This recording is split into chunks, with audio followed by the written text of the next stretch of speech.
Councilmember Freely. Councilmember Ziegler. Councilmember Cummings will not be in attendance.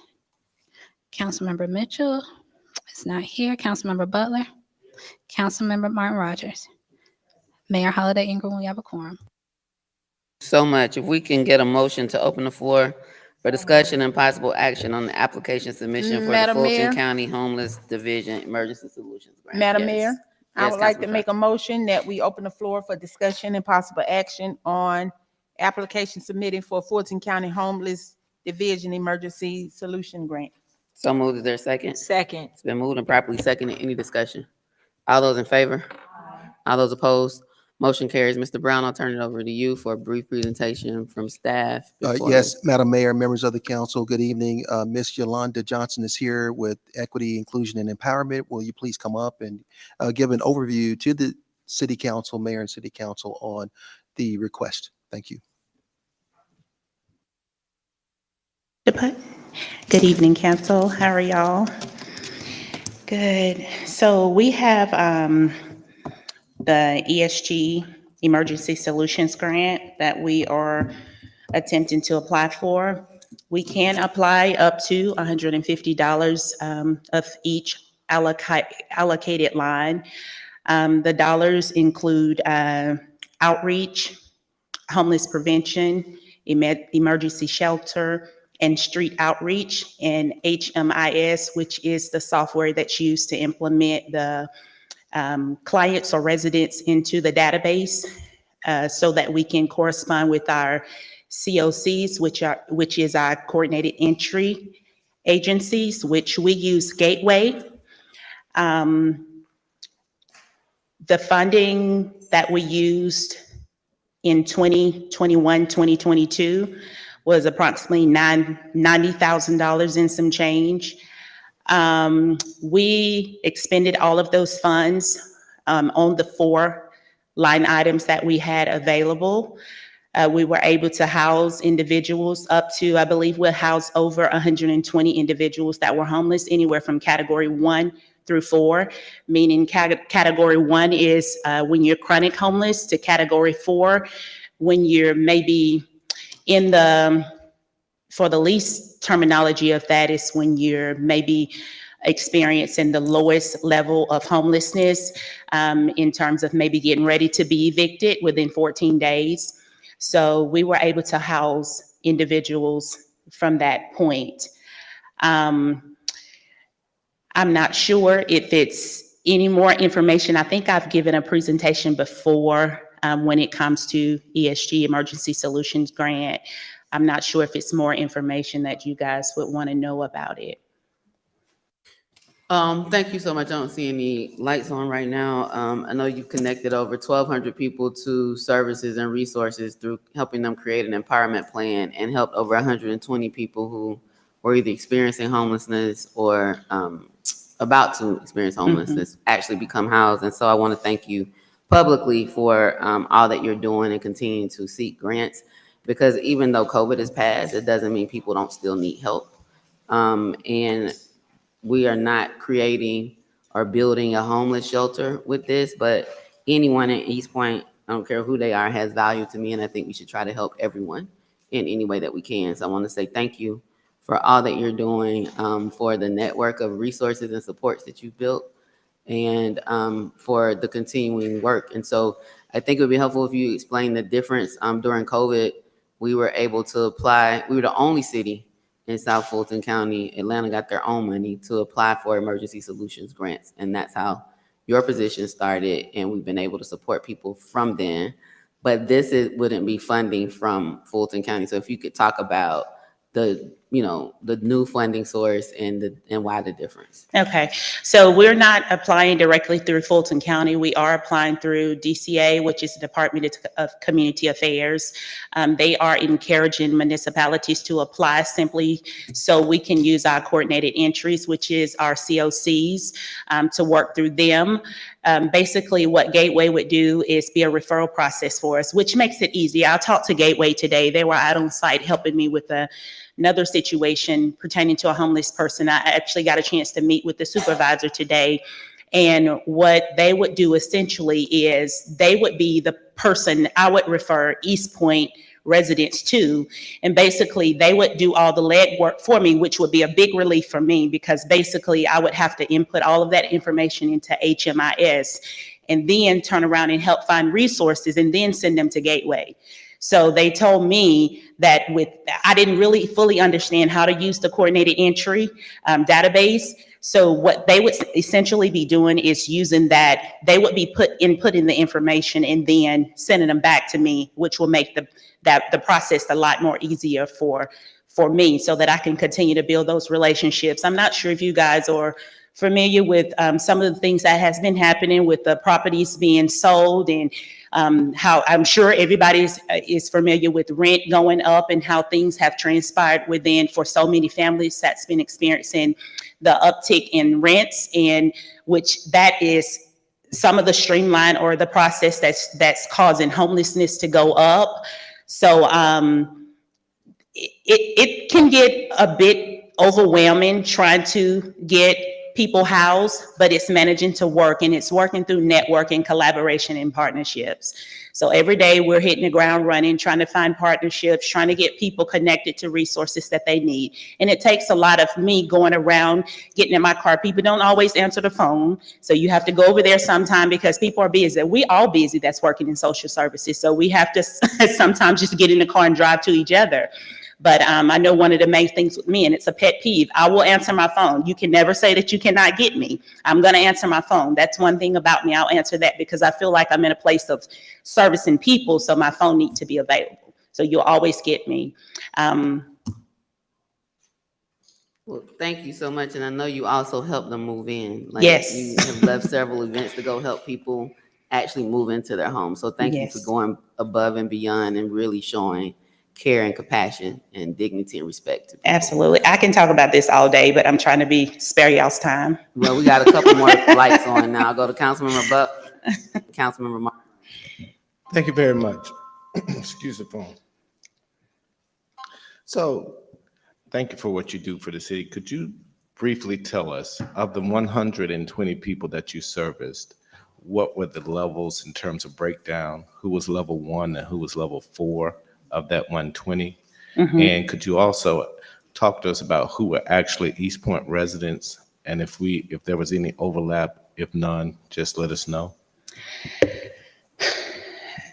I'll start with the question that you last asked with the overlaps in people. One thing with the homeless population, you're going to pretty much get that last address. I don't find a lot of IDs with the East Point, Georgia. That's typical, even through rental assistance. I'm not going to get a lot of that, but I know they're residents of East Point because when I check their bill and I check their call customer care and get a bill, I know that this is a person from East Point. So a lot of times in this population, and just through my 20 years of experience in social services, you're not going to get a consistent address with some of the population that we serve.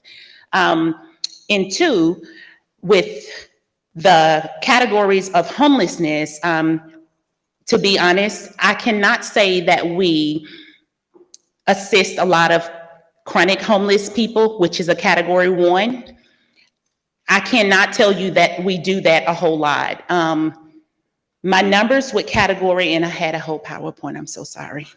My whole PowerPoint with, my whole my numbers with category 1 are not exceeding category 2 and 4.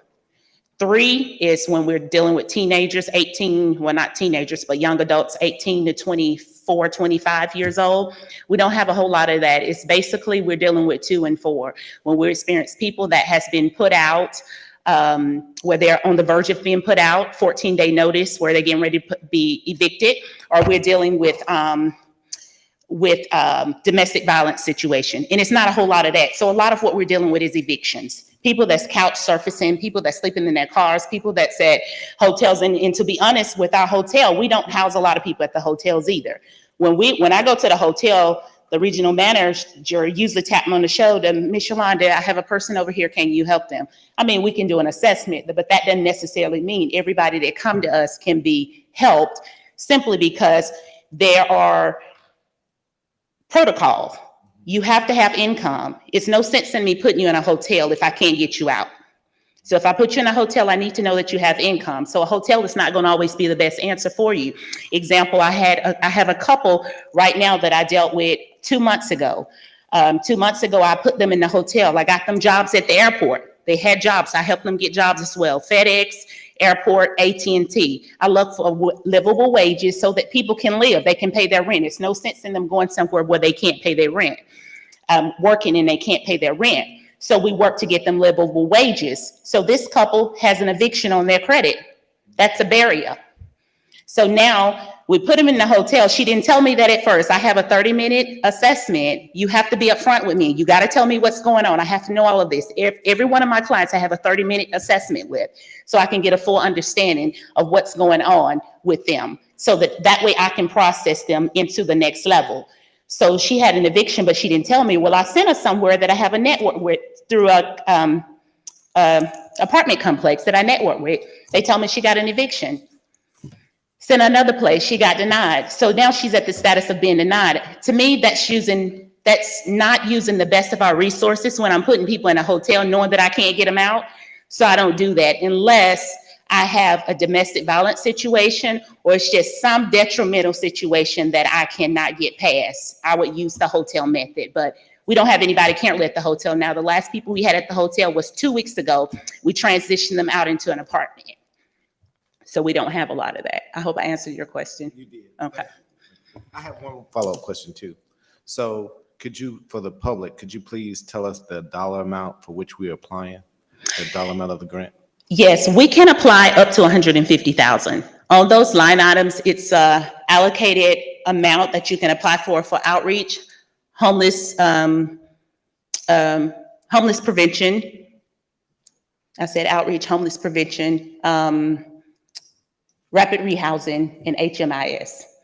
So it's different line items that you can apply for, but all of those together goes up to $150,000. What is HMIS? HMIS is the client track system that we use to coordinate with our coordinated entry, which is Gateway.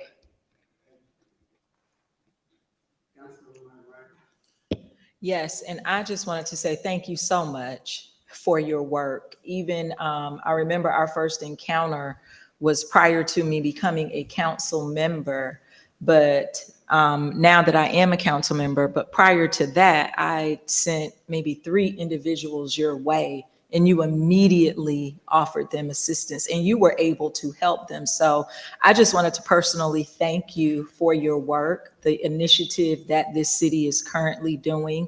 It is working if you work. But I've since talked to those people and they wanted me to tell you thank you on their behalf. But I just wanted to say thank you. Every person that I've sent to you, it's only been 3, you've been able to offer them assistance. So thank you so much for your work. And I'm glad that this initiative is in our city. Yes, 3 may seem like a small number, but that's a lot. If I could show you my client track, you would be like, wow.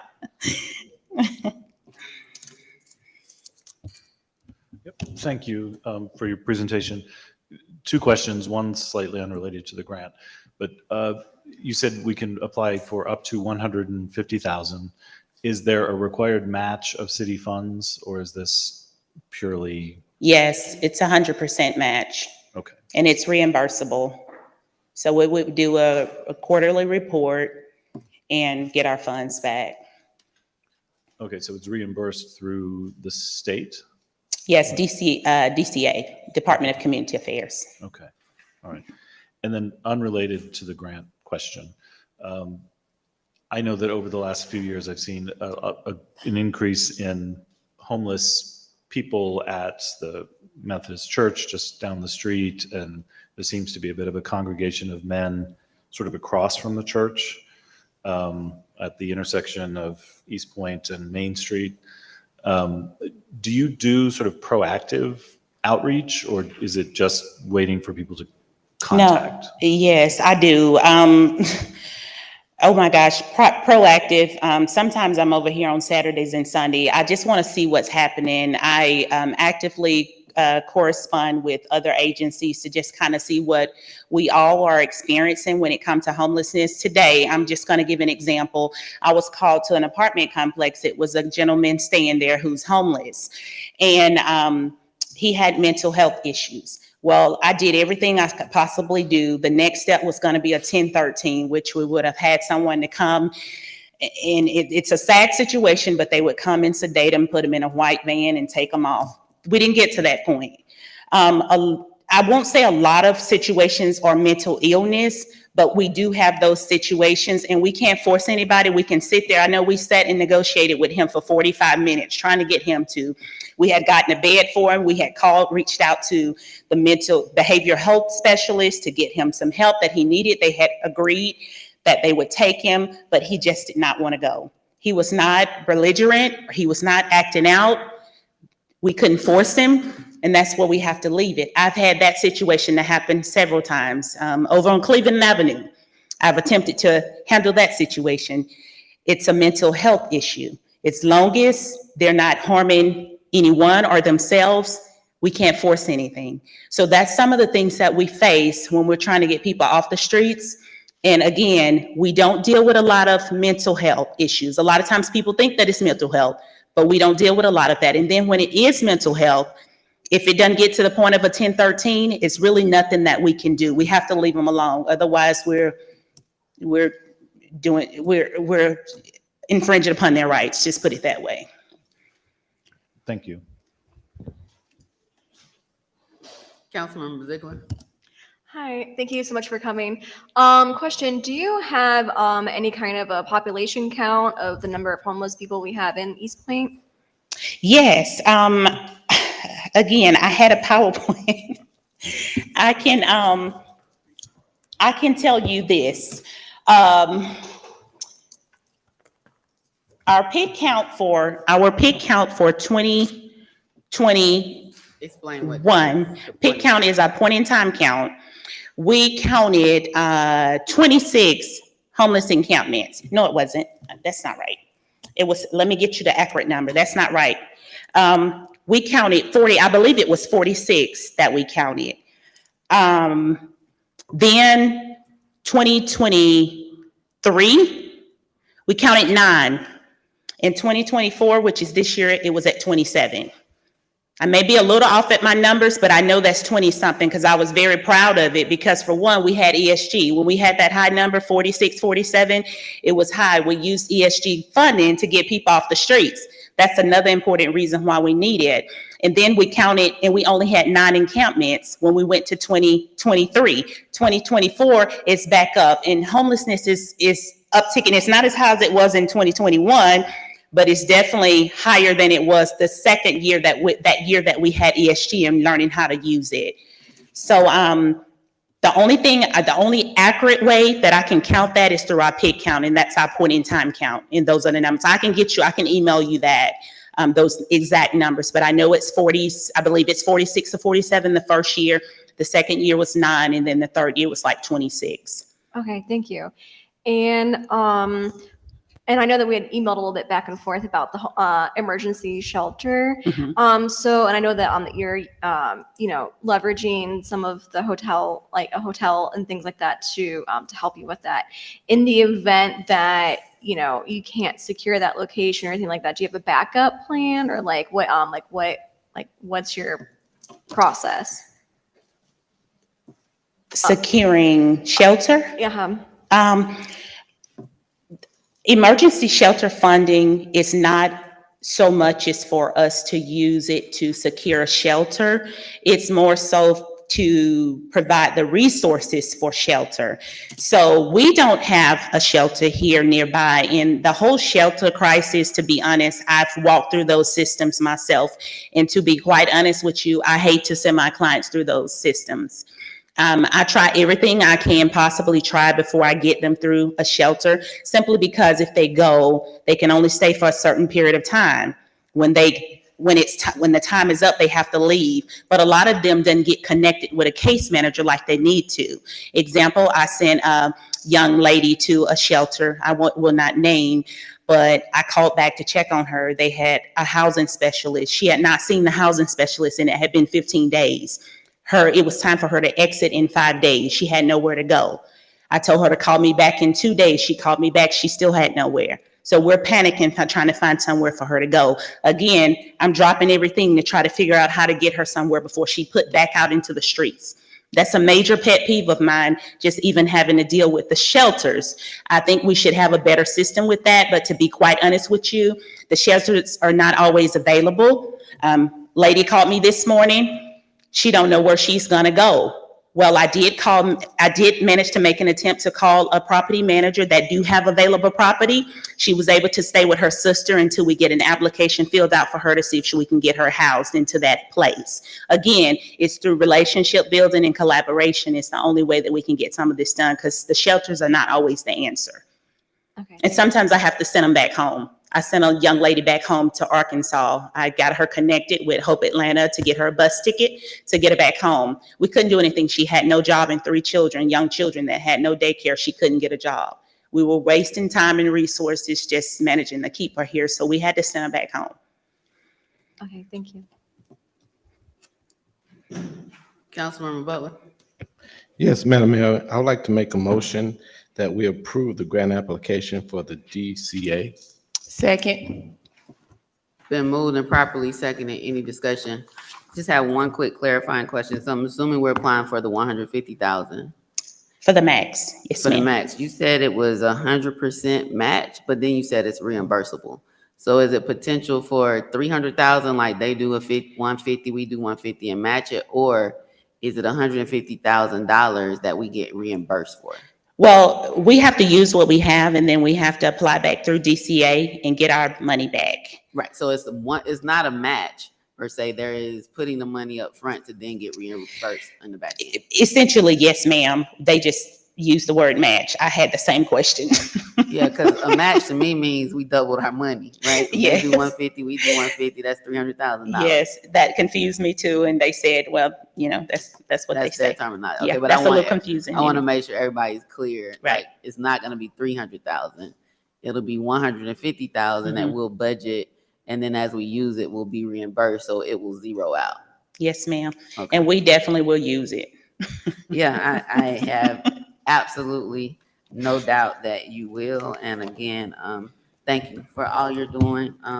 As a one-woman show right now, you're doing quite a bit, but it shows the amount, how much you care. Yes, ma'am. And that's what we want to ensure, that every resident in this city, every person who finds himself in this city feels valued, respected, and we interact with them with dignity, care, and compassion. So thank you so much. Any other?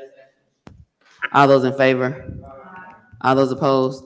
Motion carries. Thank you so much. And I think that is, yeah, we didn't put an executive session. Can I get a motion to adjourn? Madam Mayor, motion to adjourn. Seconded. All in favor? All opposed? Motion carries. This special call meeting is adjourned, and now we will turn it over to the city manager for his community budget meeting.